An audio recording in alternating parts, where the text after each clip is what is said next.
সালামু আলাইকুম। আওয়ামী লীগের নেতাকর্মী যারা আছেন তাদের জন্য একটু তো মন খারাপের খবর এবং কি দুঃসংগত বলা যেতে পারে। গতকালকে শেখ হাসিনার যিনি ভাগ্নি আছেন, যুক্তরাজ্য প্রবাসী বা সেখানে নাগরিক টিউলিপ সিদ্দিকী, তিনি একটা স্ট্যাটাস দিয়েছেন।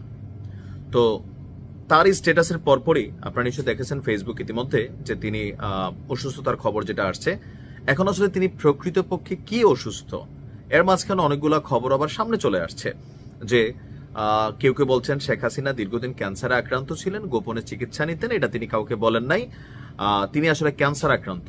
আবার কেউ কেউ বলছেন যে না, তিনি আসলে এই মুহূর্তে অনিদ্রা, দুশ্চিন্তা, টেনশন অথবা জুলাই আগস্টের সরকার পরিবর্তনের পরে বা সরকার পরিবর্তনের যে ধাক্কাটা এটা তিনি আসলে নিতে পারেন নাই, সেই কারণে তিনি কিছুটা মানসিকভাবে অসুস্থ। আবার কেউ কেউ বলছেন যে না ভাই, শারীরিকভাবে অসুস্থ, আবহাওয়া চেঞ্জ হচ্ছে, বয়স হয়ে গেছে, শীতকাল আসতেছে, তিনি আসলে প্রকৃতপক্ষে কি অসুস্থ। আসুন দেখি আজকের ভিডিওতে আমরা একটু জানার চেষ্টা করি। প্রথমত, শেখ হাসিনার বয়স হয়ে গেছে ৭৮ বছর। আমার দাদি নানি বা আপনার দাদি নানি বা মা যারা আছেন তারা কিন্তু সোজা হইয়া নিজেরা হাঁটতে পারেন না, তাদেরকে কেউ ধৈর্য হাঁটাইতে হয়, চোখে চশমা লাগে বা ভাত অনেক সময় লোকমা দিয়ে খাওয়াই দেওয়া লাগে।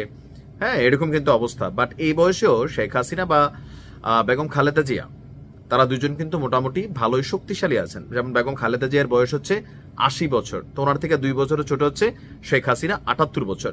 শারীরিকভাবে তিনি কিন্তু যথেষ্ট ফিট আছেন শারীরিকভাবে।